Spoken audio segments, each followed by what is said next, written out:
Hi, happy Pi Day.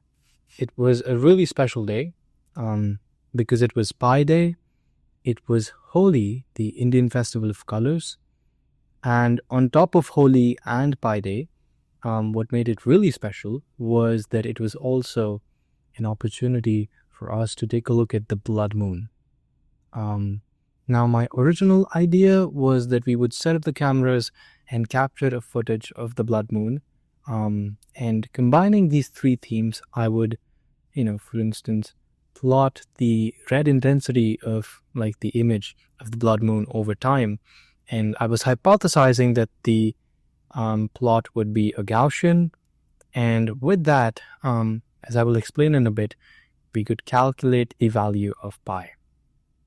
But it didn't go as planned because I am in New Jersey right now, and unfortunately, yesterday as we waited for the blood moon until 3:30, there was a really heavy cloud cover, and we got some decent captures right before totality, but once totality happened, the moon was not visible at all. So we could not capture any footage after totality and even during totality. And that was unfortunate, but I got this really beautiful image of the blood moon, and I got this from this Reddit post. Shout out to Is It Freye Already? Really beautiful image. Commendable. But yeah, a little change of plans and improvision. Instead of plotting the intensity over time, I'm going to plot the red channel values for each pixel and, create the distribution of the red channel intensities for each pixel of this one particular image. Now, the reason I hypothesize this too is going to be a Gaussian, of course, I wouldn't prove it, but the reason I hypothesize it is because if you notice, the moon has many different spots, the black spots.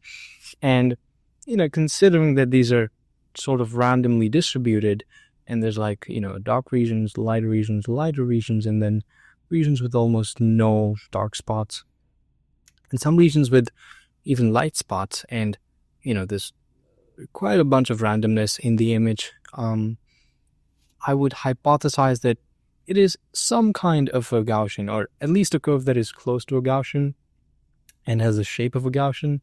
And Gaussian, again, this curve that I will be plotting is going to be unnormalized, right? But we can get away with it, and we can find out the value of pi. Let me first show you the plot. Okay, so this is how the plot look like.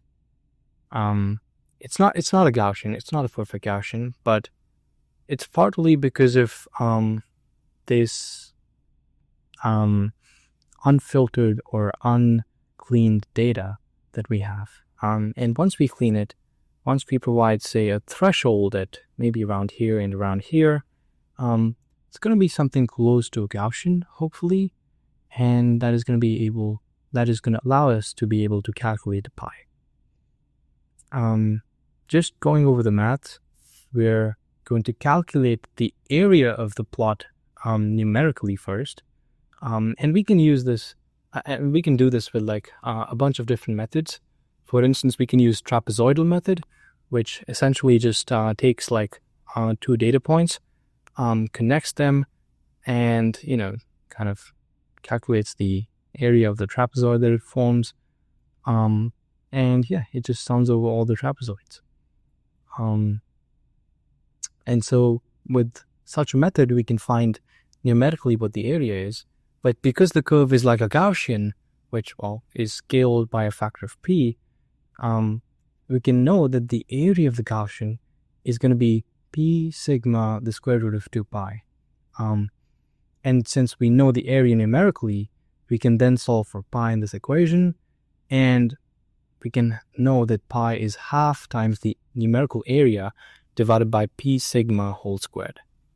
And, the reason that, this works is because for a regular Gaussian, the area is sigma root 2 pi, or the square root of 2 pi sigma squared. And if at value 0, the height is p, then we know that the entire Gaussian is scaled by a factor of p, and the area is just then also scaled by a factor of p. So getting into the code, here's the red channel value. I provided certain thresholds, and I integrated with the trapezoidal method, and what we get is the following. The value of pi that we approximate is 3.182 something, which is really close to the value of pi.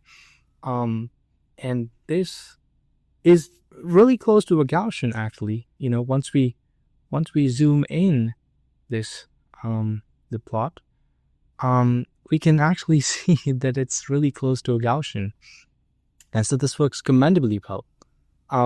I would have to admit that the thresholds were a little arbitrary, but you can see even in this image that it's going to be about 50 and about 150, and beyond it doesn't matter anymore, and well, wouldn't contribute much. But you can kind of see that beyond this is tapering down, and so we get almost like 1.28%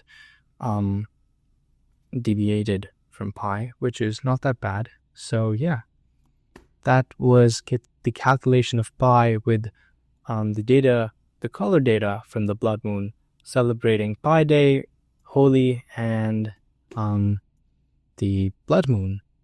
I hope you enjoyed it. Happy Pi Day, happy Holi, and happy Blood Moon. Hope you had fun watching this video and even celebrating these festivals. So yeah, that's it for today. See you later. Stay curious, and may the kid remain.